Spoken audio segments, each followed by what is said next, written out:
সারা বিশ্বের মাঝে তিনি প্রচার করতেছেন, যার আলোচনা শুনে অনেক বাতিল ফিরকার দল আহলে সুন্নাত ওয়াল জামাতের অনুসারী হয়ে গেছে, এখনো হইতেছে। ইনশাআল্লাহ তার আলোচনার মাধ্যমে বিশ্বের যত মুসলমান আছে ইনশাআল্লাহ একে একে সকলের সুন্নিয়তের পতাকার তলায় সমবেত হবে বলে আশা করি। সেই ভিত্তিক তো আমাদের আশকোনা কেন্দ্রীয় জামে মসজিদে শুভারম্ভ গ্রহণ করেছেন, তাকে আমরা স্বাগত জানাই। তাকে আমরা প্রাণ থেকে, আমাদের অন্তরস্থল থেকে আশকোনা কেন্দ্রীয় জামে মসজিদ কমিটির পক্ষ থেকে, মুসল্লিদের পক্ষ থেকে, এলাকাবাসীর পক্ষ থেকে, আহলে সুন্নাত ওয়াল জামাতের পক্ষ থেকে পুষ্প মোবারকবাদ জানাচ্ছি। সকলে বলি মারহাবা, সকলে বলি মারহাবা, সকলে বলি মারহাবা। আমাদের মাঝে আরেকজন সম্মানিত ব্যক্তি উপস্থিত হয়েছেন, আমাদের প্রিয় ব্যক্তিত্ব, আহলে সুন্নাত ওয়াল জামাতের জন্য পরামর্শ দানকারী এবং তার পরিবার আহলে সুন্নাত ওয়াল জামাতের অনুসারী, আমাদের ৫৯ নং ওয়ার্ডের কাউন্সিলর, সম্মানিত কাউন্সিলর, আমার আদরের ছেলেমেয়ের জনাব মোহাম্মদ আনিসুর রহমান নাইম সাহেব, আগত মুসল্লিয়ানে কেরামের মধ্যে আমাদের আশকোনার বাহিরে যত দূর থেকে, যত এলাকার থেকে আমাদের মসজিদে আজকে তাশরিফ এনেছেন, আমাদের সম্মানিত অতিথির আলোচনা শোনার জন্য সকলকে জানাই মোবারকবাদ। এখনই আলোচনা শুরু করছেন আমাদের মেহমান জনাব ডক্টর মোহাম্মদ সাইফুল আজম বাবর সাহেব। আল্লাহ তাআলা যেন তার হায়াতের মধ্যে বরকত দান করেন, তার ইলমের মধ্যে বরকত দান করেন। সকলে বলুন আমিন।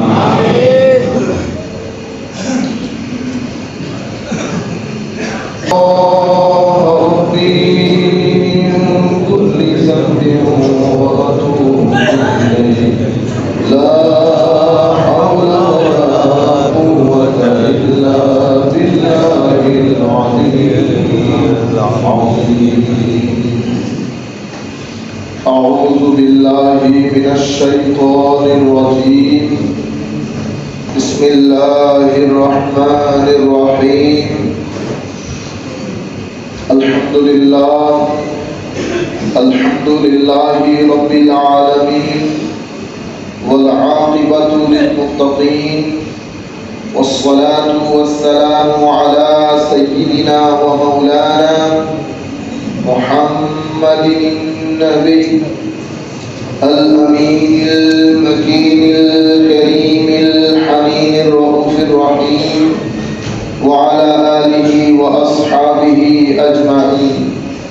أما بعد، فقد قال الله تعالى عز وجل في القرآن الكريم: بسم الله الرحمن الرحيم.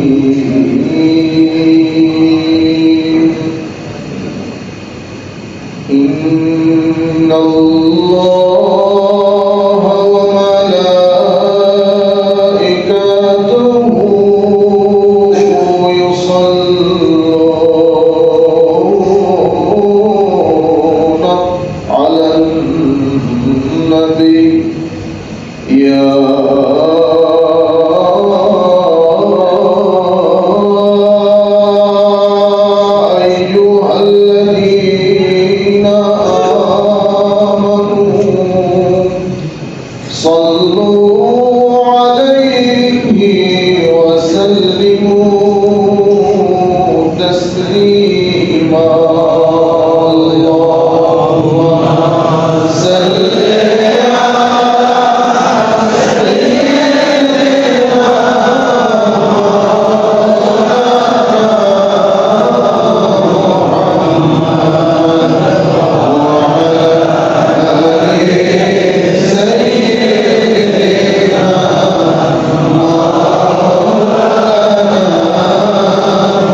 करीम से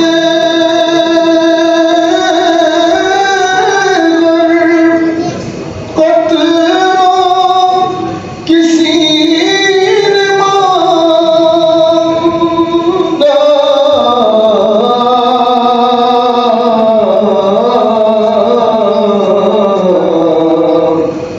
दरिया दिए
قد أفلح المؤمنون الذين هم في صلاتهم خاشعون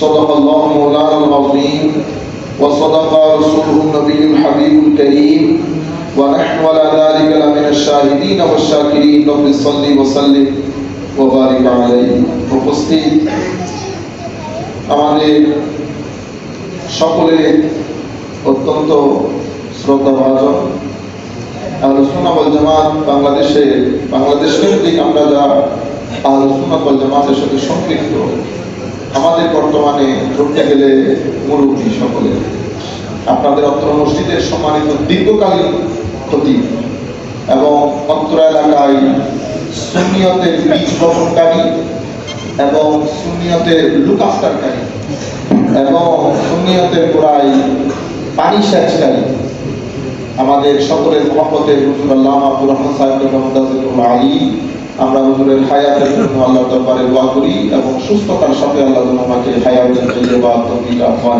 দান করুন।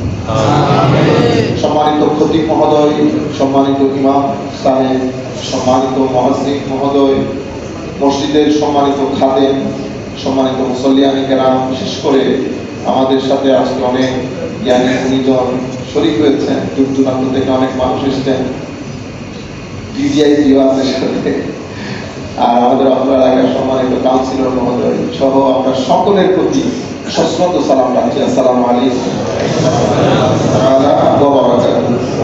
আমাদেরকে একটা নির্দিষ্ট বিষয় দেওয়া হয়েছে বিধায় আমরা ওই বিষয়ের আলোকে কথা বলতে হবে। যদি আমরা এই বিষয় নিয়ে তো খুব অনেকবার আলোচনা করেছি, তা আমাদের এমনিতে আলোচনাটা ডিফারেন্ট ছিল, বাট আমি জানতে পেরেছি যে এখানে একটা নির্দিষ্ট বিষয় দেওয়া হয়েছে নামাজের গুরুত্ব, খুশু, খুদু, এই সমস্ত বিষয়ে। আমি এটার সাথে সম্পৃক্ততা রেখে পবিত্র কোরআন থেকে একটা আয়াত পাক তিলাওয়াত করেছি। আল্লাহ রাব্বুল আলামিন যেভাবে তৌফিক দান করবেন আমরা সে আন্দাজে কিছু কথা আপনাদের সাথে শেয়ার করবো ইনশাআল্লাহ। সম্মানিত উপস্থিতি,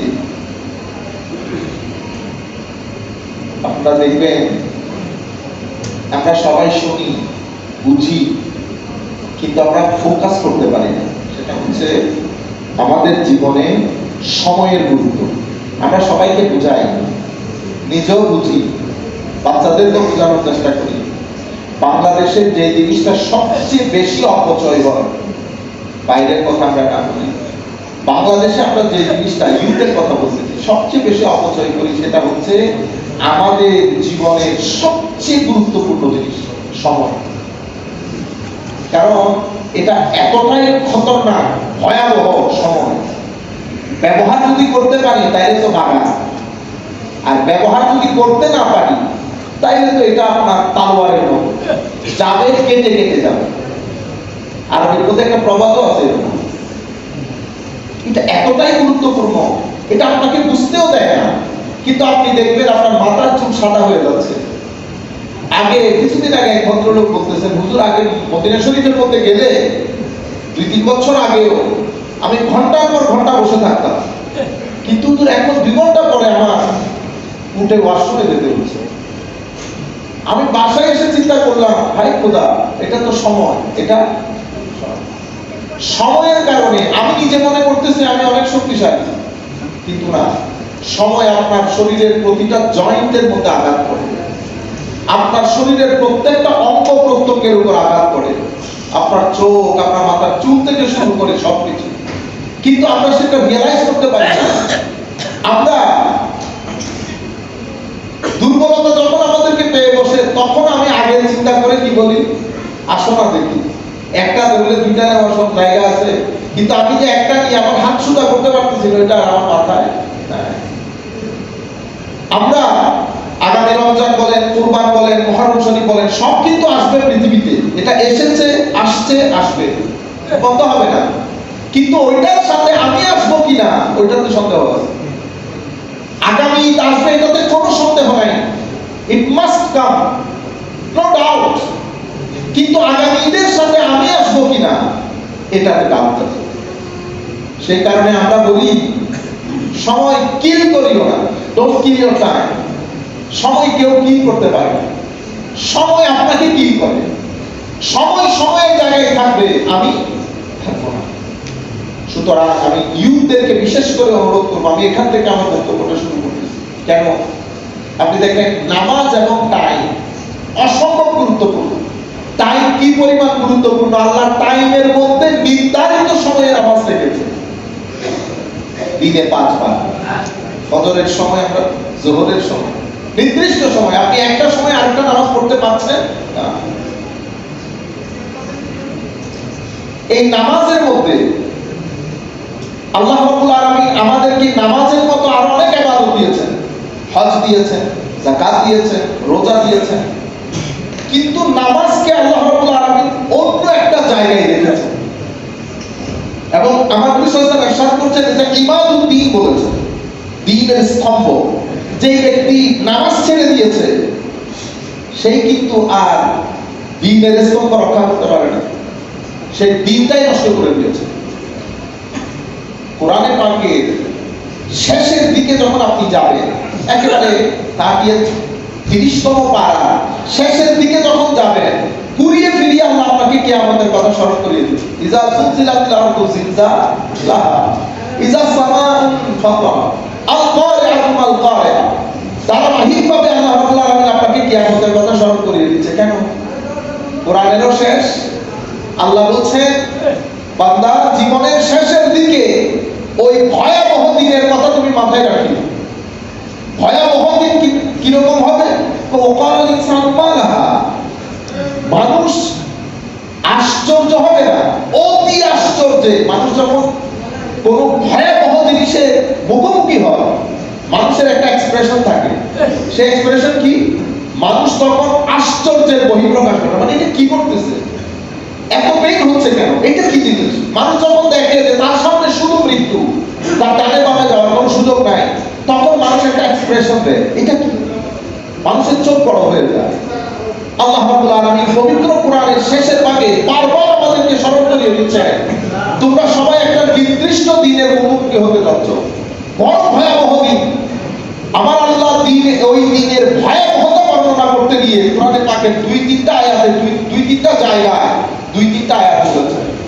সবচেয়ে বেদনাবিধু এবং অসম্ভব স্কেয়ারি, যেটাকে বলে ভীত সন্ত্রস্ত হওয়া, যে মা সন্তান থেকে পলায়ন করবে, সন্তান মা থেকে পলায়ন করবে, এটা আমরা জানি।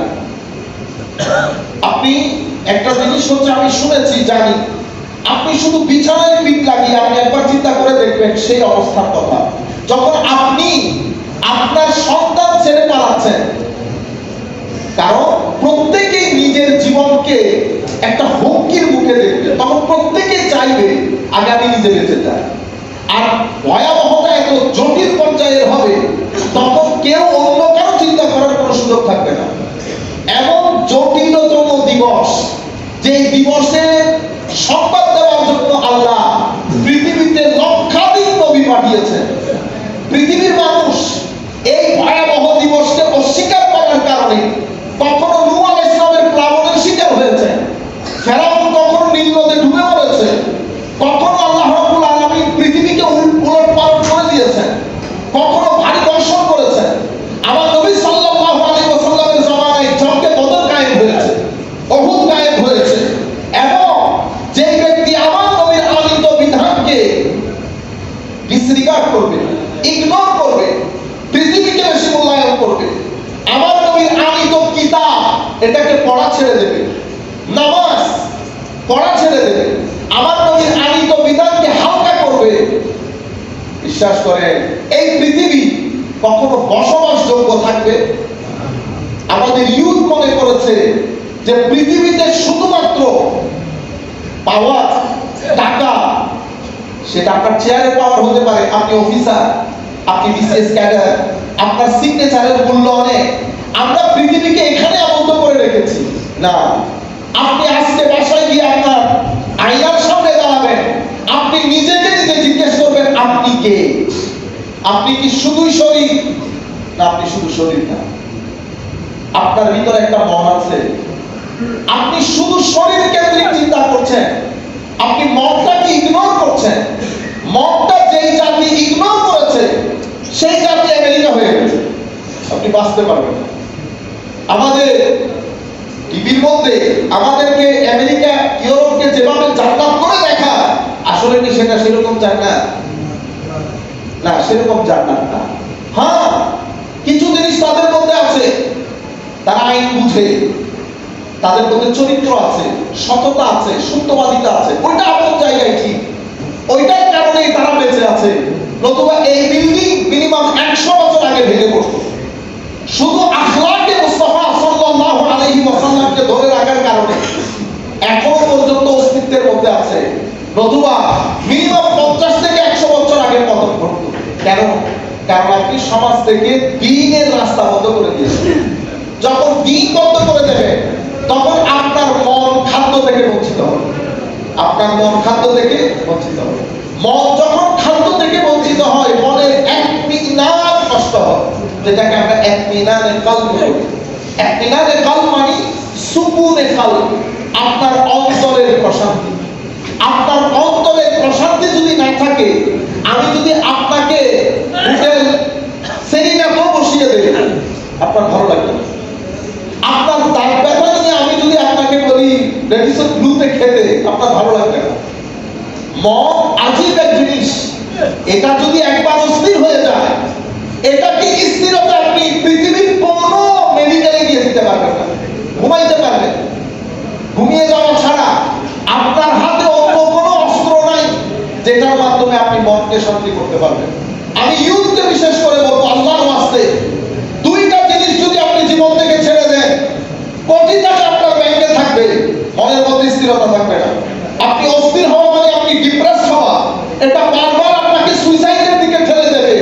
আমি চাই আমি এই কথাগুলো প্রত্যেক জায়গায় রিপিটেডলি বলছি, যেন বাংলাদেশের আকাশে এই কথাগুলো ধ্বনিত প্রতিধ্বনিত হয়। আমার দেশ অসাধারণ একটা দেশ, অসম্ভব দারুণ একটা দেশ। এখনো আমরা বন্ধু বান্ধব একসাথে বসে দিন একজনে দেই, 10 জনে দেই না। এখনো আমরা মায়ের পা টিপে দেই, এখনো আমরা বৃদ্ধ বাবা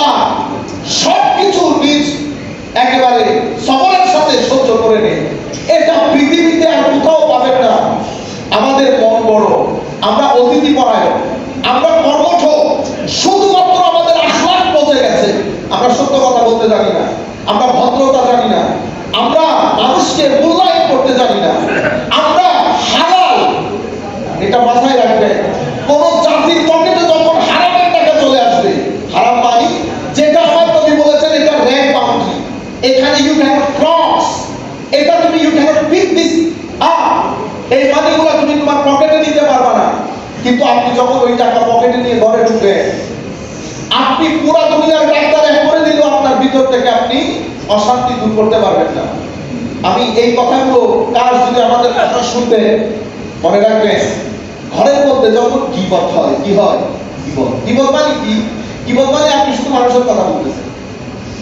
এবং ঘরের মধ্যে যখন নাটক সিনেমা দিয়ে অশ্লীলতা হবে, সেই ঘরের মধ্যে স্থিরতা নষ্ট হবে, সেই ঘরে সাংসারিক জীবনের যে সুখ শান্তি সেটা বিনষ্ট হবে। আমরা কিন্তু প্রত্যেকেই এই দুইটা অসুখে অসুস্থ। আমাদের বাপ-দাদারা, আমাদের মারা, আমাদের বাবার যে ওবিডিয়েন্ট ছিলেন, তার 10% আমাদের স্ত্রীরা কিন্তু আমাদের ওবিডিয়েন্ট না। আমরা শুধু এক পাশে দোষ দেই। ঘটনা হচ্ছে জবান এবং চোখ, এই দুইটা যদি ঘরের মধ্যে আপনি হেফাজত না করেন, আপনার ঘরের মধ্যে কোনোদিন শান্তি আসবে না। আপনি তাবিজের কাছে যান, যার কাছে আপনি যাবেন, যান অন্ত এখানে আপনি যেই কারণে অস্থিরতা, সেটা যতক্ষণ বন্ধ না করবে আপনার জীবনে স্থিরতা আসবে না। সুতরাং প্রথম যেই জিনিস আল্লাহর ওয়াস্তে আপনারা ঘরের মধ্যে আমাদের ছেলেরা মাদেরকে দিয়ে বলবেন যে আজকে থেকে মানুষের কথা বলে আমাদের ঘরের মধ্যে ব্যান। আপনি যদি মানুষের কথা বলেন, যখন 2 মিনিট পর পর লাগবে, 2 মিনিট পর পর লাগবে। কেন? কারণ আপনি আমার নবীর কালমা করেছেন না। আমার আল্লাহ কবরে যাওয়ার আগে আপনাকে পরিষ্কার করতে হবে না? তো পরিষ্কার কিভাবে করবে? বলে যে আমাদের জীবনের দুঃখ, দুর্দশা, অশান্তি, গ্লানি, ডায়াবেটিস, হাই প্রেসার সবকিছু আমাদের জীবনে আসে আমাদের গুণাগুলোকে মাফ করে দেওয়ার। গতকালকে রাতে আমি বসে বসে চিন্তা করতেছি, আমরা এত সুগারের শিকার হয়ে গেছি। 2 মিনিট পর 2 জন পর সুগার, এটা ডায়াবেটিস, এটা 40 বছর পরে আমাদের আর কোনো জিন্দেগি নাই। পর আমি দেখলাম, আল্লাহর দরবারে শুকরিয়া আদায় করলাম, এটা আসলে আমাদের জন্য একটা রহমতের মতো। যেই পরিমাণ মিথ্যা আমরা বলি, যেই পরিমাণ পরনিন্দা পরচর্চা আমরা করি, যেই পরিমাণ মানুষকে আমরা ঠকাই, আমরা এমনিতে আমাকে দেখতে কত সুন্দর লাগতেছে না, কিন্তু বাইরে গেলে আপনি আমার সাথে একটা উল্টা কথা বলেন, তারপর আমার ভালো জিনিস সব বের হয়ে যাবে। আপনারা বুঝতে পেরেছেন? এটা মানসিকভাবে ডিপ্রেশনের কারণে। আপনারা বুঝতে, আমরা যে পরিমাণ পাপাচার করি, মানুষ ঠকায়, আমরা মেডিসিনের মধ্যে 2 নম্বর মেডিসিন বিক্রি করি না। এটা একটা সুষ্ঠু মননের মানুষ করতে পারার কথা। আমরা সেই জাতি না, জমজমের পানি না, এটাকে আমরা কলের পানি জমজম নামে বিক্রি করতেছি না। আমরা হোটেলের মধ্যে ওই তেল দিয়ে খাওয়াইতে খাওয়াইতে তেলকে ডিজেল বানাই না। এগুলা কোনো কিছু আমরা মনে করে কিছু একটা দিনের অংশ না। আপনি যে কাজগুলা করেছেন, আমার নবীর হাদিসে পাক হচ্ছে আপনি আমার নবীর উম্মত না। এবার আপনি যে মহব্বত দাবি করতেছেন, মহব্বত তো অনেক দূর কি বাস। আমার নবী বলছেন, দেখুন কিভাবে ইউনিভার্সাল স্টেটমেন্ট, মান আশরাকা ফালাইসা মিন্না, এক কথাই আমার নবী বলছেন যে ব্যক্তি আমাদের সাথে প্রতারণা করে সেই ব্যক্তি আমার উম্মত না। এখন আমি যদি প্রতারিত করি আপনাকে, আমি যদি প্রতারিত করি বক্তব্যের নাম দিয়ে, হ্যাঁ করি না আমরা, আমরা তো করছি। যিনি প্রতারিত করবেন উম্মতকে, সেই ব্যক্তি আমার নবীর উম্মত না। আমার নবী সাল্লাল্লাহু আলাইহি ওয়াসাল্লাম যখন মুসলমানকে ডিফাইন করতেছেন, মুসলমান কাকে সংজ্ঞায়িত করা বলি, বাউন্ডারি দেওয়া, তো কারা মুসলমান? তো যিনি অপর মুসলমান জাত থেকে নিরাপদ, সে ব্যক্তি মুসলমান। মান সালিমাল মুসলিমুনা মিন লিসানিহি ওয়া ইয়াদিহি, আল মুসলিম মান সালিমাল মুসলিমুনা মিন লিসানিহি ওয়া ইয়াদিহি। হাত এবং মুখ থেকে যখন আরেক মুসলমান নিরাপদ হবে, তখন বুঝবেন এই ব্যক্তি মুসলমান।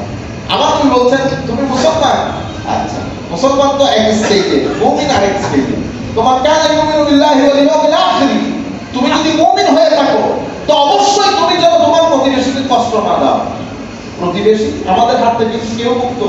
আমাদের ইউথরা এখন বের হবে, রিকশা ড্রাইভারকে বলবে এই তুই যাবি কেন, ওই রিকশাটা তুমি তুই করে কেন বলবে? এটা তো ব্যবহারে বংশের পরিচয় বলি না। সেন্টেন্স ডেলিভারি দেওয়ার আগে চিন্তা করে দেখবেন আপনি কোন নসলের ছেলে। এখানে ব্রাহ্মণ জাতের গরু আছে না, সব গরু কি এক ধরনের বিহেভ করে? আমাদের সিটাইকে ক্রিটিক্যাল গরু যেটা পাশে যাইতে পারবে ঢুক করে আপনি ঘুষ মারার জন্য, কেন? নসল ঠিক নেই।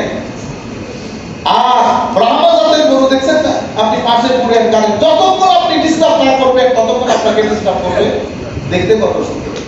সুতরাং বিহেভ করার আগে, ব্যবহার করার আগে আগে চিন্তা করে দেখবেন যে আপনি ওই ব্যবহার করতে পারেন কিনা। মানুষকে মানুষ হিসেবে সম্মান করবেন। রুহে জমিনের মধ্যে আমার নবীর মতো করে আল্লাহ কাউকে বানান নাই।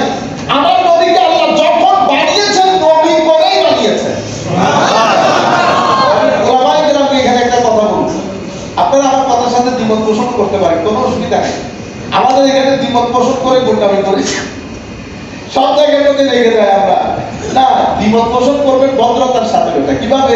হুজুর, আমি আপনার সাথে বিনয়ের সাথে দ্বিমত পোষণ করতেছি, কথাটা এভাবে না হয়ে এভাবে হলে ভালো হয়। তাহলে আমি একটা জিনিস শিখতে পারলাম, আপনি একটা জিনিস শিখতে পারলেন। এখন আপনি একটা ফতোয়া দিয়ে দেন, ফতোয়া দিলে জ্ঞানের দরজা বন্ধ হয়ে যায়। ফতোয়া দিলে জ্ঞানের দরজা বন্ধ হয়ে যায়। আমি আমার ব্রেন থেকে বলছি, আপনি আপনার ব্রেন থেকে বলবেন। দুই ব্রেনের কথা জাতি শুনবে, জাতি যেটা ইচ্ছা গ্রহণ করবে, যেটা ইচ্ছা গ্রহণ করবে না। কিন্তু আমাদের মুখ দেখাটা কি বন্ধ হবে? আমি আপনার কাছে যাবো, চা খাবো, আপনি আমার কাছে আসবেন, চা খাবেন। আমাদের এখানে আমরা মানুষ, আমাদের ইনবিল্ড হয়ে গেছে এরকম রেগে যাওয়া, হঠাৎ করে রেগে যাওয়া, রাস্তার মধ্যে উল্টাপাল্টা হলে রেগে যাওয়া। আমি আপনাদেরকে বলছি, মানুষ এবং জন্তু দুইটার মধ্যে একটা মৌলিক পার্থক্য আছে। এটাকে আমরা বলি জওহরগত পার্থক্য, মাহিয়াতের দিকে পার্থক্য। তাই ইনসান এবং হাইওয়ান, মাদ্রাসার স্টুডেন্টরা খেয়াল করবেন। আমরা কি বলি? ইনসান, হাইওয়ান। ইনসান তো জন্তু, ঠিক আছে, প্রাণী। এরপর ইনসানের সাথে একটা বড় পার্থক্য কি? তো ইনসান নুতক আছে, নুতক, স্পিক। ইনসানকে স্পিক, ইনসান কথা বলতে পারে, নিজের আকল যেটা আল্লাহ দিয়েছেন সেটার বহিঃপ্রকাশ ঘটাতে পারে, যেটা হাইওয়ান মানে গরু ছাগল পারে না। আমার নবীর সাথে আমাদের বাইরের পার্থক্য না, উসুলি পার্থক্য আছে। আমার নবী একে তো নুতক, এটা তো আছে ইনসান হিসেবে। আমার নবীকে লাম্মা খালাকাহুল মাওলা সুবহানাহু ওয়া তাআলা খালাকাহু নবিয়্যা, যখনই বানিয়েছেন নবী করে বানিয়েছেন। খামিরের ভিতরে নবুয়ত দিয়েছেন, খামিরের ভিতরে নবুয়ত দিয়েছেন। যখন দুনিয়াতে আসলেন তখন আমার নবী সাল্লাল্লাহু আলাইহি ওয়াসাল্লামের ভিতরে আমার নবী কন্টেইনার, ওই কন্টেইনারের ভিতরে নবুয়তের সমস্ত উপাদানগুলো আমার নবী কন্টেইন করতেছেন। কিন্তু গাছের ফল কি একদিনে আসে? না। আপনি যে পেয়ারা গাছ লাগাইছে, এতটুকু যখন ছিল তখনও পেয়ারা গাছ, আরেকটু বড় যখন হয়েছে তখনও পেয়ারা গাছ, পেয়ারা যখন দেওয়া শুরু করেছে তখনও পেয়ারা গাছ।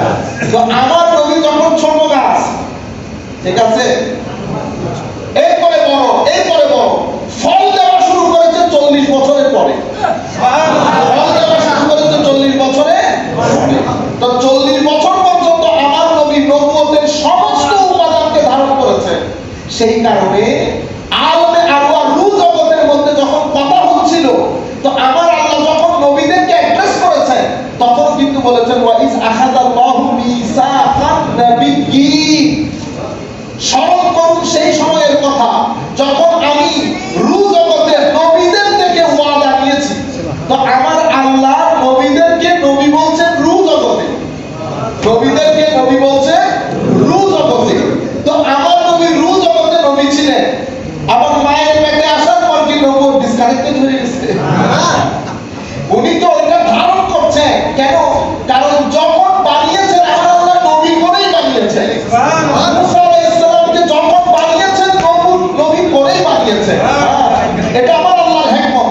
কারণটা 40 বছর পরে প্রকাশ, কারণটা দুনিয়াতে আসার সাথে সাথে প্রকাশ। নবী তো নবী। হযরত ঈসা আলাইহিস সালাম যখন কথা উঠেছে ওনার মার ব্যাপারে, তখন ওনার মা বলতেছেন আমার সাথে কথা বলিও না, আমি পারবো না বলতে, সেটা এখানে জিগাও। তোরা বলতেছেন দুলনার ছেলে কি কথা বলতে পারে, তো কথা বলে জিগাও। তো দুলনার ছেলে জিগাইছে, দুলনার ছেলে বলতেছে খবরদার, আমি নবী, আমি নবী। তো আমার ঈসা আলাইহিস সালাম দুলনাতে নবী, ঈসা আলাইহিস সালাম দুলনাতে নবী। আর হযরত ইয়াহিয়া সাবিয়া শিশুকালে নবী। আর ইমামুল মুরসালিন যার ব্যাপারে সমস্ত নবীদের থেকে ওয়াদা নিচ্ছে, উনি 40 বছর পর্যন্ত ওয়েট করছেন। আপনি দ্বিমত পোষণ করলে কোনো অসুবিধা নেই আমার ভাই। আমি শুধু মানে থিওরিটা জানতে চাচ্ছি। আমার নবী সাল্লাল্লাহু আলাইহি ওয়াসাল্লাম 40 বছর পর্যন্ত আমার নবী যেখানে গেছেন শিশুকাল থেকে পাথর সালাম দিচ্ছে, গাছ সালাম দিচ্ছে। আমার নবী সাল্লাল্লাহু আলাইহি ওয়াসাল্লাম বলছেন আমি এখনো সেই পাথরকে চিনি। আমার পাথর আমাকে সালাম দিত। তো আমার নবীকে পাথর যখন সালাম দিচ্ছে, আমার নবীর ভিতরে রিয়েলাইজেশন হয় নাই পাথর যদি আমার বাইরে সালাম দেয় দ্বিতীয়বার ওই রাস্তা দিয়ে হাঁটবে ঝিম ঝিম বলে। আমার নবী তো ভীত সন্ত্রস্ত হন নাই, ওই রাস্তা দিয়ে বারবার আসা যাওয়া করছেন কেন?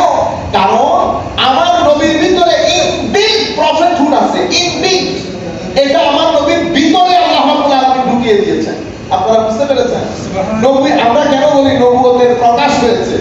নবুয়তের উপাদান তো আমার নবী সাল্লাল্লাহু আলাইহি ওয়াসাল্লাম আদমে আরওয়াহ জামানা থেকে।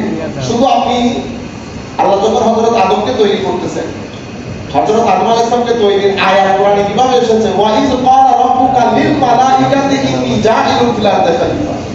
ওয়া ইয, এখানে সমস্ত মুফাসসিরিন বলতেছেন এখানে একটা শব্দ উজ্জ্বল, সেটা কি? তো ওয়াজকু, মানে হাবিব স্মরণ করুন সেই সময়ের কথা যখন আদম আলাইহিস সালাম, ওয়া ইয ক্বালা রাব্বুকা লিল মালাইকা, যখন আল্লাহ আপনার প্রতিপালক ফেরেশতাদেরকে বলেছেন।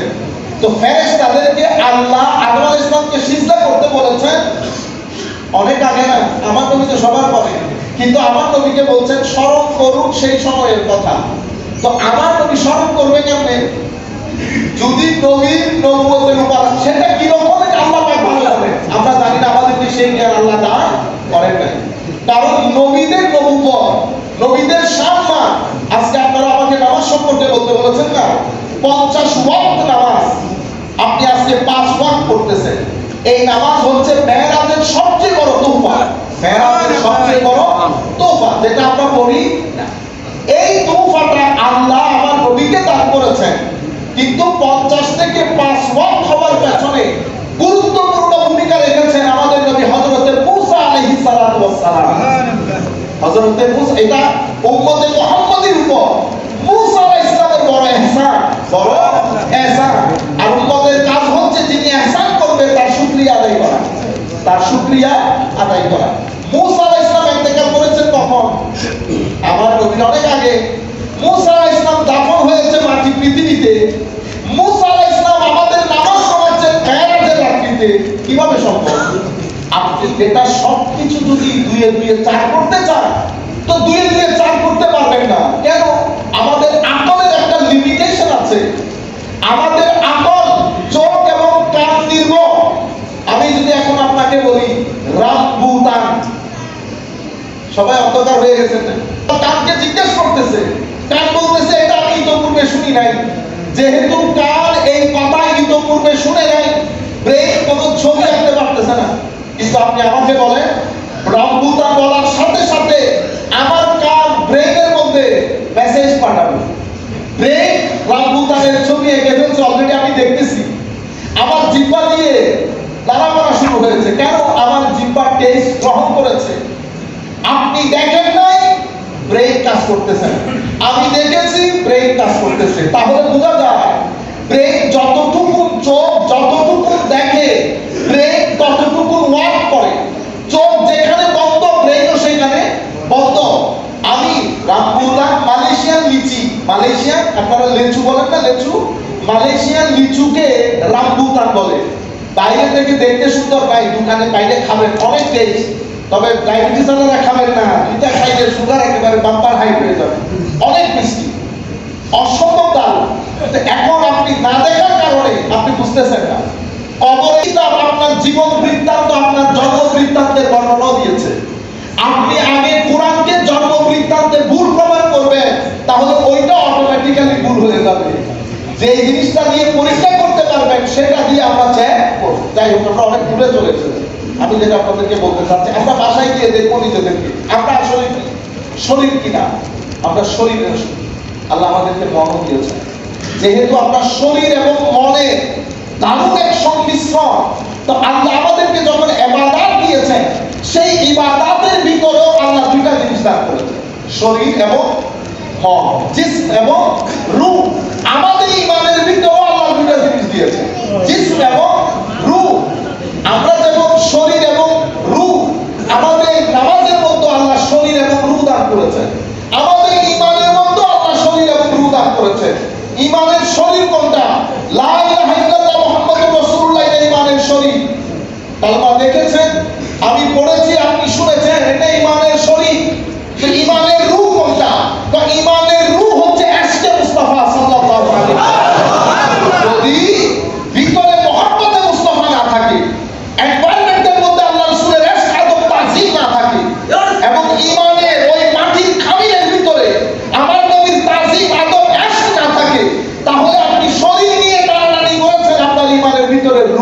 কে? আপনার ঈমানের ভিতরে রূহ আছে কিভাবে বুঝবেন? যখন ঘরে অন্ধকারে আপনি বসলে হঠাৎ করে আমার নবীর কথা মনে হয়ে গেল, যখন আপনি আমার নবীকে মিস করতে শুরু করবেন, যখন আপনার দিন করবে কাশ যদি আমি আমার নবীর কদমে বসতে পারতাম, কাশ যদি একবার নবীকে দেখতে পারতাম, এটা আপনার ঈমানের রূহ। এই জিনিসটা এখান থেকে নিয়ে নিয়ে আপনাকে আল্লাহর কুরবতের মধ্যে জায়গা দেবে, আল্লাহর নৈকট্যের মধ্যে জায়গা দেবে। এক সময় আপনি আমার আল্লাহকে মিস করতে শুরু করবেন, আল্লাহ খৌফ, আল্লাহ খশিয়ত। তখন আপনি মানুষ দূরের কথা, একটা পিঁপড়া গায়ে হাত তোলার সময় আমার আল্লাহ স্মরণে আসবে, আমার আল্লাহ স্মরণে আসবে। তখন তাকওয়া পানি, ইখলাসের পানি, তখন আপনার ভিতরে ওয়ারা, ইখলাস, মুহাব্বত, তাওয়াক্কুল, এই সব কিছুর ঝর্ণা দ্বারা আপনার কলব বাতিলের মধ্যে বয়ে বেড়াবে। যখন কলব বাতিলের মধ্যে, ভিতরের জগতের মধ্যে আপনার ইশক থাকবে, তাওয়াক্কুল থাকবে, খৌফ থাকবে, কুরবতে ইলাহির আদব এবং যৌক থাকবে, তখন দেখবেন এটা আপনার বাইরের জগতে, শারীরিক জগতে এটা ইমপ্যাক্ট করা শুরু করবে। কিভাবে? আপনার চোখের মধ্যে হায়া চলে আসবে, মুখের মধ্যে হায়া চলে আসবে, আপনার চরিত্রের মধ্যে একটা রেভলিউশন ঘটবে, চরিত্রের মধ্যে আমূল পরিবর্তন আসবে। মানুষ কোটি টাকা খরচ করে আপনাকে কিনা তো দূরের কথা, আপনার জুতার ফিতাও কিনতে পারবে না। মানুষ বরত্ব দেখিয়ে, চেয়ার দেখিয়ে আপনাকে ইমপ্রেস করা দূরের কথা, আপনার দৃষ্টিশক্তি তাদের ভিতরে নিবন্ধ করতে পারবে না। আমরা বড় দেখে ভয় পেয়ে যাই, উপরের দেখে ভয় পেয়ে যাই, বড় গাড়ি দেখে ভয় পেয়ে যাই। কেন? কারণ মদিনার বরত্ব আমার ভিতরে ধরা দেয় নাই, আরশে আজিমের খোদার বরত্ব আমার ভিতরে ধরা দেয় নাই। যেই ব্যক্তি আরশে আজিমের খোদার বরত্ব, আল্লাহু আকবার, যে ব্যক্তির ভিতরে জায়গা করে নিয়েছে, পৃথিবীর কোনো বড় তার কাছে বড় মনে হবে না। পৃথিবীর কোনো মানুষ তাকে ইমপ্রেস করতে পারবে না। কেন? কারণ আমার আল্লাহর ঘোষণা হচ্ছে লা খাউফুন আলাইহিম ওয়ালা হুম ইয়াহজানুন, ভবিষ্যতের কোনো ভীতি নাই, এবং যেটা ফেলে এসেছে সেটার জন্য তাদের ভিতরে কোনো সংশয় নাই। কারণ তারা সার্বক্ষণিক আমার আল্লাহর মনিটরিং এর মাধ্যমে চলে। আমার আল্লাহ তাদেরকে মনিটর করে। আমি ইউথদেরকে বিশেষ করে অনুরোধ করব, আপনারা আপনাদের সামগ্রিক জীবনে অনেক ধরনের জটিলতা পাবেন। এই পৃথিবীর জটিলতার পৃথিবী। আমার আল্লাহ কোরআনে ঘোষণা করেছেন যে আমি তোমাদেরকে বিভিন্ন ভাবে পরীক্ষা করব এই পৃথিবীতে, বিভিন্ন ভাবে। কিন্তু আমরা যেন অসহায় বোধ না করি, আমরা যেন, আমরা বলি না হুজুর ইচ্ছে করছে আত্মহত্যা করেছে, যে ব্যক্তি এই কথা বলেছে সে তো আত্মহত্যা করে ফেলে চলবে, তার ব্রেইনের জগতে সে আত্মহত্যা করেছে। আল্লাহর বান্দা কেন এই কথা চিন্তা করে? মনে রাখবেন, আমার আল্লাহ আপনাকে পরীক্ষা করবে জরুর, কিন্তু আপনাকে কখনো অসহায় ফেলে দিবেন না। আপনার এদিকে 2000 টাকা ধরেন ক্ষতি হয়ে গেছে, আপনি ওইটা থেকে বের হচ্ছেন না, না, এটা আমার আল্লাহর উপর ছেড়ে দেন। স্ট্রাগল করেন, সিনসিয়ারিটি রাখবেন। মনে রাখবেন, যেই জীবনের মধ্যে, যেই ব্যক্তির মধ্যে সততা থাকে, যেই ব্যক্তির মধ্যে বিনয় থাকে, সেই ব্যক্তি দুনিয়ার জীবনে, আখিরাত আল্লাহর হাতে, দুনিয়ার জীবনে কখনো অপমানিত, লাঞ্ছিত হবে না, গ্যারান্টি। এটা সুন্নতে ইলাহি, এটা সুন্নতে ইলাহি। আমার আল্লাহ কি বলেছে জানেন? তো যে আমার উপর ভরসা করে তার জন্য আমি যথেষ্ট। সুবহানাল্লাহ। তো এর বেতন দিচ্ছে, এর বেতন দিচ্ছে, এ আসছে কই এর পাশে তো কেন পেটটা পড়ে? প্রত্যেককে 2000, 5000, 10000 করে বেতন দিয়ে দিছে না? আমরা বলি না এটা করলে এতটা সওয়াব, এটা করলে এতটা সওয়াব। আমরা সওয়াবে গুনি 1 লাখ 2 লাখ লিখেও রাখি, আজকে 2 লাখ সওয়াব, 2 লাখ সওয়াব। আরেকজনকে বলতেছে তুমি এই পাশে চলে আসো, তো বেতন নাই, কোনো বেতন। তো তারে নিয়ে ড্যাশ খুলে দিচ্ছে, তো তুমি এটা ড্যাশ তোমার, তুমি তোমার মতো করে খরচ করি, তুমি তোমার মতো করে খরচ করি। কেন? তো কারণ এরা কাজ করেছে ইনকামের জন্য, তুমি কাজ করেছো আমার জন্য। তো যার যার যেটা বেতন দিয়ে দেওয়া হয়েছে, তুমি যেহেতু বেতনের আশাই না, তুমি আমার জন্য কাজ করেছো। কাজ ছিল 7 ঘন্টা, করেছো 12 ঘন্টা, দিন নাই, রাত নাই, বর্ষা নাই, তুমি আমার দোকানের মধ্যে এসে দাঁড়াতে। ডাকাতি হয়েছে আমার দোকানে, কেউ আসে নাই, কারণ সবাই তো চাকরিজীবী, কিন্তু তুমি রাত দিন আমার দোকানে কষ্ট করেছো। আল্লাহর বান্দা যখন পাঁচ জায়গায় নামাজ বাদ দিয়ে রাতের মানুষ শুয়ে গেলে যখন রাতে উঠে, মানুষ বিভিন্ন কাজে ব্যস্ত, জবান যখন লা ইলাহা ইল্লাল্লাহর জিকিরে ভিজা থাকে, মানুষ যখন পৃথিবীর মোহে আল্লাহ, কবর, হাসর যেভাবে আমরা ভুলে গেছি। আমরা গত এক সপ্তাহের মধ্যে আমরা সবাই নিজেদেরকে মনিটর করে দেখি, পুরো সপ্তাহের মধ্যে আল্লাহ, রাসূল, কবর, হাসর আমার এক সেকেন্ডের জন্য মনে পড়েছে কিনা? আমার একাকী ভয়ঙ্কর জীবন যেটা আমার সামনে আসতেছে, সেই জীবনের কথা একবার স্মরণ করেছি কিনা? আমরা স্মরণ করি না। যখন আপনি এই তাবৎ জিনিসগুলো আপনার জীবনে ধরা দেবে, চিন্তা করবেন আপনি, স্বাভাবিকভাবে আল্লাহ রাব্বুল আলামিন, তাহাজ্জুদ পড়া, রাতের অন্ধকারে তাহাজ্জুদ, কোরআনের তিলাওয়াত, জিকির, মানুষকে সহযোগিতা, তখন আমার আল্লাহ ওই বান্দার সাথে দুইয়ে দুইয়ে চার হিসাব করেন। তখন কি বলে জানেন? মাইয়া তাওয়াক্কাল আল্লাহ ওয়া হাসবুহ। এই আমার উপর তাওয়াক্কুল করছে তো আমি তার জন্য যথেষ্ট। আল্লাহ বেতন তো বেতনটা পুরা খজিনা, পুরা খজিনা। এবং এই মানুষগুলো এরা টর্চ বিয়ারার হয়, এনার্জি বিয়ারার হয় একটা পুরা সোসাইটির জন্য। মানুষ ভিতরের জগতে গুনাহ করতে করতে ব্যাড এনার্জি আসতে আসতে ভিতরের জগৎ যখন ব্লক হয়ে যায়, এই মানুষগুলোকে দেখে মানুষ পজিটিভ এনার্জি আসে, মানুষ ভালো ফিল করে। আপনারা বুঝতে পেরেছেন? তাহলে ইবাদত, রিয়াজাতের মধ্যে আমার আল্লাহ আমাদের শরীর, আমাদের সৃষ্টিতন্ত্রের দিকে খেয়াল করে একটা জাহের লিখেছে, একটা বাতিন রেখেছে। ঠিক সেভাবে সালাত, সালাত শব্দের একাডেমিকলি স্পিকিং, সালাত শব্দের অসংখ্য অর্থ আছে। সালাত শব্দের একটা অর্থ হচ্ছে দোয়া। একটা অর্থ কি? দোয়া।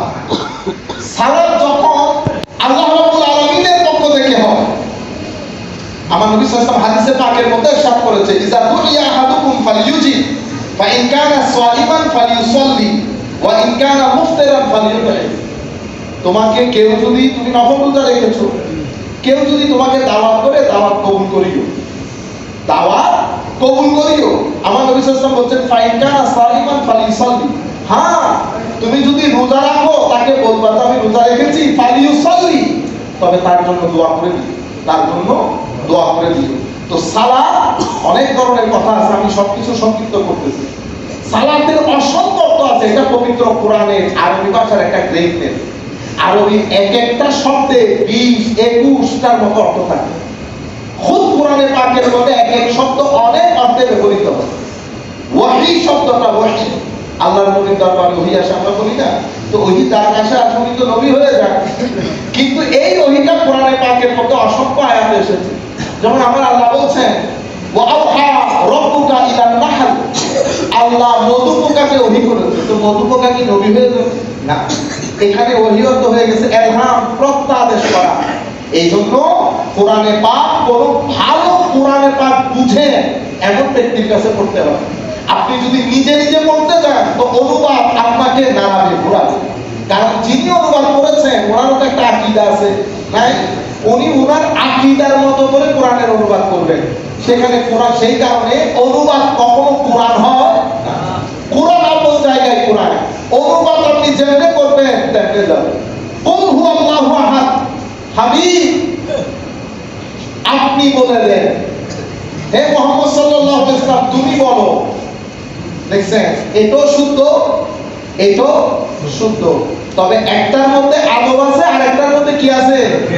বেয়াদবি আছে। আপনারা বুঝতে পেরেছেন?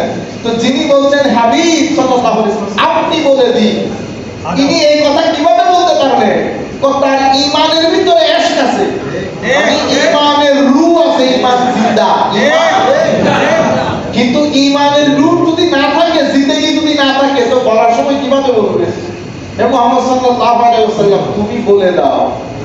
আপনি বাজারে গিয়ে আজকে অনুবাদ খুঁজবেন, দেখবেন প্রায় অনুবাদের মধ্যে এই তুমি বলে দাও, হে মুহাম্মদ সাল্লাল্লাহু আলাইহি ওয়াসাল্লাম ইন্না লিল্লাহি ওয়া ইন্না ইলাইহি রাজিউন। অ্যাড্রেস কিভাবে করতে হয় আমার নবীকে, সেটা আমার আল্লাহ থেকে শিখে। ইয়া আইয়ুহান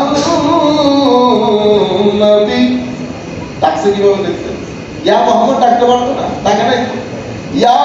ইয়াসিন, তাহা, কফ,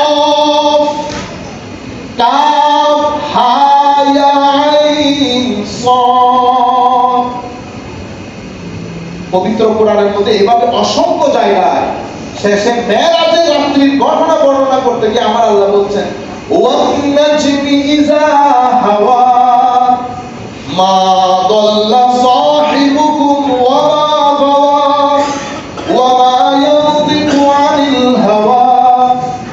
আমার নবী সাল্লাল্লাহু আলাইহি ওয়াসাল্লামের শান বর্ণনার ক্ষেত্রে অ্যাড্রেসিং এর মধ্যে আমার আল্লাহ দারুণ করে অ্যাড্রেস করেছেন। তো আমি আপনাদেরকে বলতে চাচ্ছি এই জায়গায় সময় লস না করে সালাতের অসংখ্য অর্থ এসেছে। সালাত যখন আল্লাহর পক্ষ থেকে হয়, সালাত আল্লাহ আদায় করে, সালাত আল্লাহ পড়েন। তো সালাত আল্লাহর সালাত কোনটা? আমার নবীর উপর দরুদ শরীফ পড়া, এটা আল্লাহর সালাত। এটা কি? আল্লাহর সালাত। সালাত কুল কায়নাতের সবাই আদায় করে। এটা আল্লাহর পক্ষ থেকে হলে রহমত হয়, আল্লাহর পক্ষ থেকে হলে দোয়া হয়, আল্লাহর পক্ষ থেকে হলে রহমত হবে। এবং সালাতুল্লাহি সালামুহু আলাইহি আল্লাহর পক্ষ থেকে হলে রহমত, আল্লাহর পক্ষ থেকে হলে প্রশংসা। তো আমার নবী সাল্লাল্লাহু আলাইহি ওয়াসাল্লামের আমরা যখন করি না আল্লাহুম্মা সাল্লি আলা মুহাম্মদ, হে আল্লাহ মুহাম্মদ সাল্লাল্লাহু আলাইহি ওয়াসাল্লামের উপর সালাত পড়েন বা সালাত পাঠান। তো এখন এই সালাতের অর্থ কি হবে?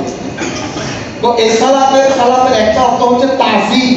লিসানুল আরব, মাদ্রাসার ছেলেরা লিসানুল আরবের মধ্যে ডিকশনারি তার উপরে লিখেছে সালাতের অর্থগুলো। আমি যে কথাগুলো বলতেছি লিসানুল আরবে আছে। তো আমার নবী সাল্লাল্লাহু আলাইহি ওয়াসাল্লামকে এই যে আল্লাহুম্মা সাল্লি আলা মুহাম্মদ কেন বলছে? তো সালাতের একটা অর্থ হচ্ছে তাজিম, সম্মান করা। এখন সম্মান শব্দটা বলতে গেলে আমাদের বাইরা বুঝে না সম্মান মানে কি, কিন্তু আপনি যদি আরবিতে যান তাহলে বুঝবেন। আযযামা ইউআযযিমু তাজিম মানে দরদের বর্ণনা দেওয়া, মহানত্বের বর্ণনা দেওয়া, সম্মান করা। তাইলে নামাজের সাথে সালাত এটা কেন? তো কারণ সালাতের নামাজের প্রত্যেকটা রুকন আরকানের মধ্যে আল্লাহর দরদের বহিঃপ্রকাশ করে, সেই কারণে সালাতকে সালাত বলে। তো তাইলে নবীর দরুদকে সালাত বলে কেন? তো নবীর দরুদকে সালাত বলে কারণ আল্লাহুম্মা সাল্লি আলা মুহাম্মদ মানে আল্লাহুম্মা আযজিমহু, আল্লাহ আপনি আপনার নবীর শান ও মানকে আরো বুলন্দ করেন, মহান করেন, আল্লাহুম্মা সাল্লি আলা। সম্মানিত উপস্থিতি, এই সালাতের মধ্যেও আল্লাহ রাব্বুল আলামিন দুইটা দিক রেখেছেন। একটা তো আমরা যেটা রুকু সিজদা কেরাত শুদ্ধ করে করা, এটা সালাতের জাহির, এটাকে আমরা বলি জিসমুস সালাত। সালাতের একটা বাতিনি দিক আছে, সেটাকে বলি আমরা খুশু এবং খুদু। খুশু এবং খুদু এটা একদিনে আসে না, এটা এক মাসে আসে না, এটা একটা প্রসেসিং এর মতো। কাজ করতে করতে করতে করতে 10 বছর 20 বছর আপনি যখন প্রসেসিং এর মধ্যে পড়ে যাবেন তখন এই স্টেট অফ মাইন্ডটা ডেভেলপ করে। এটা ডেভেলপ করার জন্য আপনার কিছু জিনিস করতে হয়, কিছু জিনিস ছাড়তে হয়। কোন জিনিস করতে হয়? যে জিনিস আল্লাহ রাসূল পছন্দ করে এটা করতে হয়, যে জিনিস আল্লাহ রাসূল অপছন্দ করেন এটা ছাড়তে হয়। এখন আপনি করবো বা কেমনে, ছাড়বো বা কেমনে? করা আর ছাড়ার জন্য একটা সঙ্গের দরকার হয়, কোম্পানি। কি বলি? কোম্পানি। একজনের সঙ্গে থাকা। কার সঙ্গে থাকবো? যিনি ছেড়েছেন যা ছাড়তে বলা হয়েছে, করেছেন যা করতে বলা হয়েছে। এমন একজনের সঙ্গের মধ্যে যদি আমি সময় অতিবাহিত না করি তাহলে এই জিনিসটা আমার পক্ষে রপ্ত করা সম্ভব না। সাহাবায়ে কেরাম যার সঙ্গে থেকে সাহাবী হয়েছেন উনি নবী, তাবেঈনরা যার সঙ্গে থেকে তাবেঈন হয়েছেন তারা সাহাবী। এভাবে আমরা যাদের সঙ্গে থেকে আমরা এই জিনিসগুলো শিখি তাদেরকে আমাদের পরিভাষায় পীর বলি, সুফি বলি। আপনি আবার ভন্ডের দিকে যাবেন না, আপনি আবার ভন্ডের দিকে, ওষুধ কোম্পানির মধ্যে ভালো ওষুধ আছে, মন্দ ওষুধ আছে। এখন আমরা ভন্ডামির মধ্যে থাকতে থাকতে এগুলো বলতে গেলে মাথার মধ্যে ভন্ডামি চলে আসে।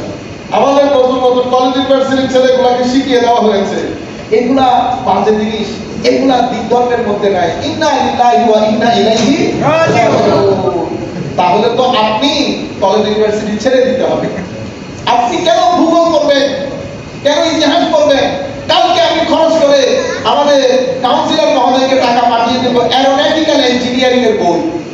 আপনি বাসায় করবেন 5 বছর, উনি মনিটর করবেন। আমাদের বাংলাদেশের মধ্যে 10-12 জন অ্যারোনটিক্যাল ইঞ্জিনিয়ার হয়ে যাবে, ঠিক না? আরো 10-12 জন আমাদের হার্ট স্পেশালিস্ট দরকার বড় মাপে। ওই বইগুলো আমি কিনে দিনে আমার দায়িত্ব ওনাকে পাঠাই দেবো, উনি আপনাদেরকে দেখে দেখে এগুলো দিবেন। আপনারা 5-6 বছর পরে কেউ হার্ট স্পেশালিস্ট হবে, কেউ এরোনটিক্যাল ইঞ্জিনিয়ার হবে, ওইটা কেউ হতে পারেন না। কিন্তু এটা কি নিজে নিজে হতে পারা যায়? যদি নিজে নিজে হতে পারা যেত তো নবীর সংস্পর্শে সাহাবীরা দিন শিখেছেন নবী থেকে, তাবেঈরা সাহাবী থেকে, তাবেঈরা তাবেঈ থেকে, অতঃপর সমস্ত আলেম ওলি বুজুর্গ যারাই হয়েছেন প্রত্যেকের একজন উস্তাদ। তো আমরা এই নামাজের খুশু খুদু, আমরা একে তো নামাজের মাসলা যাদের কাছ থেকে শিখি তাদেরকে বলি মুফতি। কি বলি? মুফতি। আর নামাজের খুশু খুদু এটা কেমনে করতে হয়, এটা যাদের সংস্পর্শে বসে এটা শিখি তাদেরকে বলি আল্লাহর ওলি, মুর্শিদ। যারা আমাদেরকে এই জিনিসগুলো শিখান, পরিচালিত করেন। উনি যদি এই কাজ না করে টাকা কামানোর ধান্দায় থাকেন তাইলে অবশ্যই ভণ্ড। কিন্তু আমি ওই সমস্ত কথা এখানে না আনি। আমাদের প্রত্যেকের বিবেক বুদ্ধি আছে, আমরা ভালো পানীয় চিনি, মন্দ পানীয় চিনি। আমরা এখানে ভালো পানির কথা বলতেছি সম্মানিত উপস্থিতি। সেই কারণে নামাজের খুশু এবং খুদু এটাকে রুহে সালাত বলে। এটা হচ্ছে, অথবা আপনি রাস্তার মধ্যে আছেন, আপনি কেমনে বুঝবেন? তো বুঝবেন এভাবে, ইন্না সালাতা তানহা আনিল ফাহশাই ওয়াল মুনকার। নামাজ যখন আপনি রাস্তা দিয়ে হাঁটতেছেন, অশ্লীল কোনো কিছু বা গর্হিত কোনো কিছু আপনার মুখ এবং চোখ যখন হায়া চলে এসেছে, তো বুঝবেন নামাজ আপনার শরীরের মধ্যে কাজ করা শুরু করেছে। নামাজ অ্যান্টিবায়োটিকের মতো। নামাজ যখন পড়বেন আপনার পঞ্চ ইন্দ্রিয় থেকে গর্হিত জিনিস সরতে থাকবে, নূরানি জিনিস ঢুকতে থাকবে। আপনার চোখের মধ্যে তখন ক্যাপস লক লেগে যাবে, চোখ যেখানে সেখানে তাকাতে চাইবে না, হাত যেখানে সেখানে দিয়ে টাকা উঠাইতে চাইবে না, মুখ যেটা সেটা বলতে চাইবে না। এটা নামাজের অ্যান্টিবায়োটিক। এটা সালাতা তানহা আনিল ফাহশাই ওয়াল মুনকার। এটা যখন কাজ করবে তো আপনার জীবনে কিছু জিনিস নিচে নামবে, কিছু জিনিস উপরে উঠবে। কোন জিনিস উপরে উঠবে? হায়া, তাকওয়া, ভদ্রতা, এই জিনিসগুলো উপরের দিকে যাবে। কিছু জিনিস নিচে নামবে, অভদ্রতা, বেহায়াই, অশ্লীলতা, এটা নিচে নামবে। এটা যখন হয় তখন বলে খুশু এবং খুদু। আমাদের নামাজের মধ্য থেকে যখন খুশু এবং খুদু চলে যায়, আমার নবী সাল্লাল্লাহু আলাইহি ওয়াসাল্লাম দুটো হাদিস বলে আমাদের আজকের কথা এখানে শেষ করব। আমার নবী সাল্লাল্লাহু আলাইহি ওয়াসাল্লাম হাদিসে পাকের মধ্যে ইরশাদ করছেন, যে ব্যক্তির মধ্যে খুশু খুদু মাল্লাম তাতাহি সালাতুহু আনিল ফাহশাই ওয়াল মুনকার, যে ব্যক্তির নামাজ তাকে তার মন্দ কাজ থেকে দূরে রাখতে পারে না, তার কোনো নামাজ নাই। তার কোনো নামাজ নাই মানে মুহাদ্দিসিনে কেরাম বলছেন, নামাজ নাই মানে তার নামাজ পরিপূর্ণ হয় না। তার নামাজ পরিপূর্ণ হয় নাই। তাহলে নামাজের সাথে একটা শরীর, একটা মন। নামাজের মন, রূহ হচ্ছে খুশু, নামাজের শরীর হচ্ছে আমরা যা কিছু করি তা। মারামারি শুধু আমরা এগুলা নিয়ে করি, ঠিক না? কিন্তু ওইটা যেটা নিয়ে মারামারি করা দরকার সেটা নিয়ে আমরা মারামারি করি না, কারণ এটা কঠিন কাজ। এটার মধ্যে ভাত কম খাইতে হয়, কম ঘুমাইতে হয়, মানুষকে সহযোগিতা করতে হয়, মানুষকে ভদ্রতা দেখাইতে হয়। এটা অনেক কঠিন কাজ।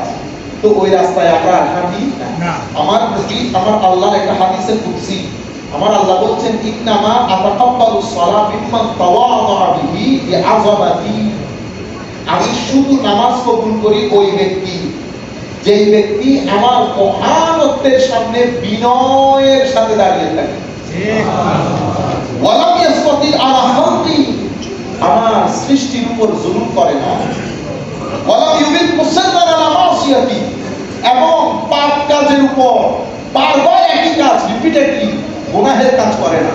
আমি শুধুমাত্র তাদের নামাজ আমি গ্রহণ করি। তাদের নামাজ তো যারা দিনের বেলায় আমার জিকির, আমার স্মরণকে জারি রাখে। এক ব্যক্তি তার পীরকে জিজ্ঞেস করতেছে, হুজুর অনেক চেষ্টা করি রাতে উঠার জন্য, উঠতে পারি না, কেন? উনি বলতেছেন, বেটা, যে ব্যক্তি দিনের বেলায় আল্লাহকে স্মরণে রাখে না, আল্লাহ তাকে রাতের বেলায় উঠার তৌফিক দান করে। রাতে উঠা এটা আল্লাহর বড় নিয়ামত। সেটা সেই ব্যক্তি উঠতে পারে যে ব্যক্তি দিনের বেলায় আল্লাহকে ডাকে।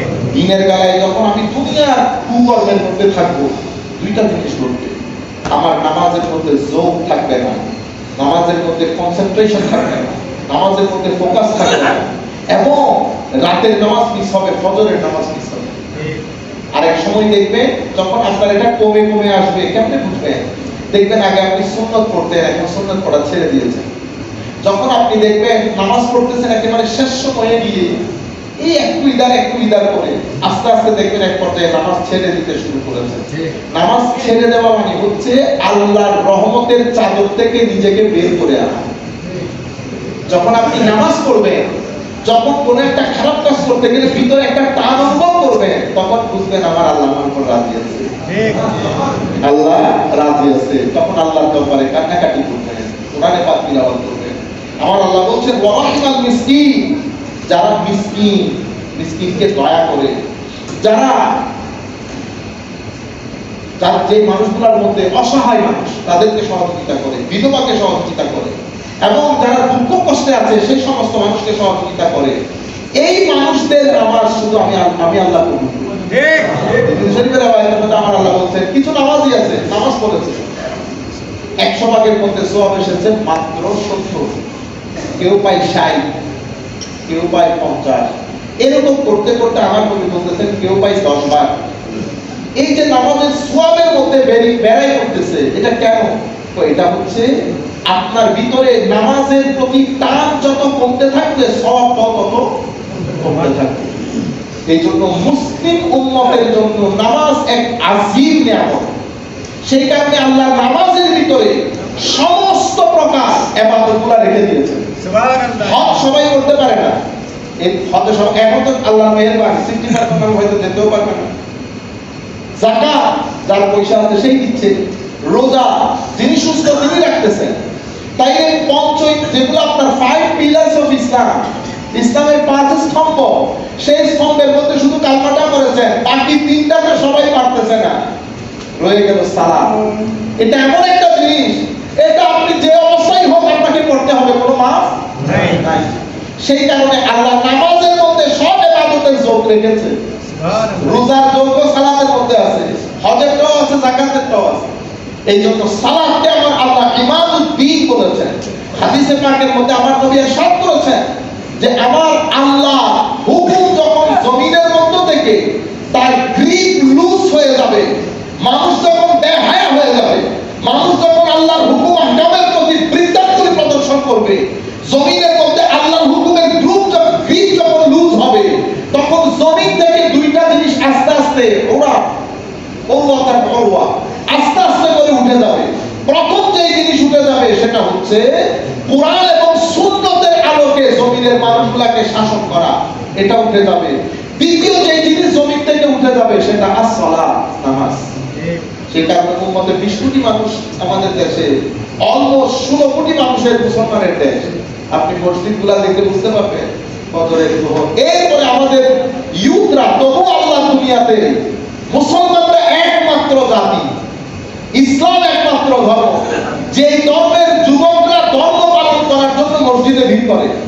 পৃথিবীতে সমস্ত ধর্মের লোক দরজা জানালা বন্ধ করে দিয়েছে, কেউ আধুনিক বিজ্ঞানের সাথে চলতে সাহস করছে না। প্রত্যেকে এখন মুহাম্মদের বাণী প্রচার করে। কেন? কারণ সমস্ত ধর্ম বিজ্ঞানের সামনে নিজেদেরকে অসহায় মনে করে, ভয় করে বিজ্ঞান কি বলে দিচ্ছে, আবার আমার বিরুদ্ধে যাচ্ছে কিনা। সমস্ত ধর্মের মধ্যে এক ধর্ম মাথা তুলে দাঁড়িয়ে আছে, সেটার নাম ইসলাম। সেই ইসলামের নাম কোরআন। সেই কোরআন বলছে বিজ্ঞান যেখানে যাবে না, বিজ্ঞানের সাথে চ্যালেঞ্জ 1400 বছর আগেও ছিল, আজকেও আছে, কিয়ামত পর্যন্ত থাকবে। দেখি বিজ্ঞান কাজে আমাকে বিদ্যা প্রতিপন্ন করুক। সেই কারণে পৃথিবীর যেই প্রান্তে যত মহারথী জ্ঞানী মহান জ্ঞানীকে কোরআনে পাক দেওয়া হয়েছে, ইসলাম কবুল করা বাদে অন্য কোনো বক্তব্য ছিল না।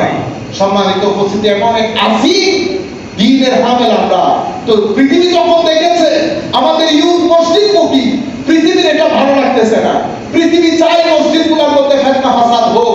পৃথিবী টাকা পয়সা খরচ করেছে, ফলাফল হচ্ছে আমাদের ছেলেরা হঠাৎ করে নতুন ধর্ম প্রচার শুরু করেছে। মসজিদের এক কোণায় দাঁড়িয়ে আমরা আরেক ধরনের করে নামাজ পড়ি। সবাই নামাজ শেষ হয়ে গেলে আমরা দাঁড়াই, আবার ফতোয়া দেই কি আমরা কি কোরআন হাদিসের বাইরে নামাজ পড়তেছি।